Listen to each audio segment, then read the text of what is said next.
কিবা দুখ আছে মাৰ্জনা কৰিব আহক ডাঙৰীয়া আহক মাতিলেও আৰু ডাঙৰীয়া নাহে আহিলে আঁতৰি দিয়ক ডাঙৰীয়া আহিছে আঁতৰি দিয়ক ঘটনাটো আপোনালোকেও হয়তো শুনিছিল যদি নাই শুনা সৰুকৈ আকৌ এবাৰ কৈছো গহপুৰৰ জালুকবাৰীৰ 7 গৰাকী মহিলাৰ শৰীৰত এমাহ পূৰ্বে হেনো লম্ভিছিল আই তেতিয়াই তেওঁলোকে গাঁৱৰ ৰাইজক কৈছিল গাঁওখনত শীঘ্ৰে 2 ডাঙৰীয়াৰ আবিৰ্ভাৱ ঘটিব আহক ডাঙৰীয়া আহক মই সদায় প্ৰণাম কৰি আছো ডাঙৰীয়া 1 তাৰিখে পুৱাই গাঁওখনৰ এঘৰৰ পিছফালে ৰাইজে দেখিলে 2টা বগা ঘোঁৰাই খেৰ খাই আছে ৰাইজৰ হাহাকাৰ ভগৱান আহি জালুকবাৰী পালেহি তাৰ পাছতে ধূপ ধূনা জ্বলাই ঘোঁৰাক গামোচা চেলেং পিন্ধাই পূজা কৰি ৰাইজ ক'ব নোৱাৰা হ'ল বহুতেই সেৱা ল'লে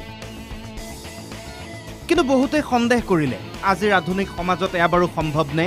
অস্বাভাৱিক আচৰণ কৰি মাটিত বাগৰিল একাংশৰ যি কান্দোন মই জানিছো প্ৰভু আপুনি আপোনাৰ স্থানত বুৰৈ পৰা আহিছে প্ৰভু মই জানিছো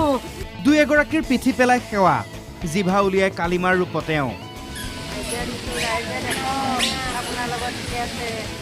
ঘোঁৰাৰ খোৰাত ধৰি কান্দি কান্দি হিয়ালি জিয়ালি এগৰাকী মহিলা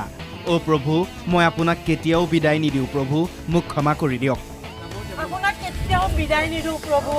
মই প্ৰত্যেক পূৰ্ণিমাহত আপোনাৰ ওচৰলৈ গৈয়ে থাকিম প্ৰভু মই গৈয়ে থাকিম পাৰিলে এওঁ বিচনাতে শুৱাই ডাইনিং টেবুলতে বহুৱাই ঘোঁৰা দুটাক চকু পানী নৰয়ে ডাঙৰীয়া আহিছে আঁতৰি দিয়ক আহিলে আঁতৰি দিয়ক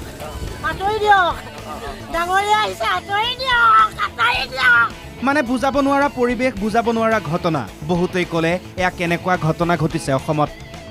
অন্ধবিশ্বাস বুলি কৈ সমালোচনা কৰিলে বহুতে এই ধৰণৰ কাণ্ডই পিছুৱাই নিয়ে আমাৰ সমাজ আধুনিকতাক ভ্ৰুকুটি কৰা ঘটনা এয়া কিন্তু এওঁলোকে মানি নলয় সেইবোৰ এওঁলোকৰ মতে ডাঙৰীয়া আহিছে আহিলে আঁতৰি দিয়ক ডাঙৰীয়া আহিছে আঁতৰি দিয়ক এই ঘটনাৰ দৃশ্য বিয়পি পৰিল ছ'চিয়েল মিডিয়াতো তীব্ৰ আলোড়ন হাইৰাণ সকলো এয়া কি এসপ্তাহৰ পাছত কাহিনীত টুইষ্ট মোৰ নাম মমিন আলী মোৰ ঘোঁৰা আছিলে বগা সিহঁতে পূজা পাঠ কৰি ৰঙা কৰি দিছে ঘোঁৰাটো মোৰ হয় এতিয়া ৰঙাটো এয়া চাওক এইটো কৰি দিছে ৰঙা সিহঁতে ৰং চং কৰি পূজা পাঠ কৰি মোৰ চব ৰং বগা আছিলে 2টাই ঘোঁৰা 2টা ঘোঁৰাই মোৰ ৰঙা কৰি দিছে মোৰ ঘোঁৰাটো পালো মই লৈ আহিলো মোৰ ঘৰত ডাঙৰীয়া বুলি পূজা কৰা ঘোঁৰাৰ গৰাকী ওলাল গৰাকীৰ নাম মমিন আলী কেইদিনমান পূৰ্বে মমিন আলীৰ 2টা ঘোঁৰা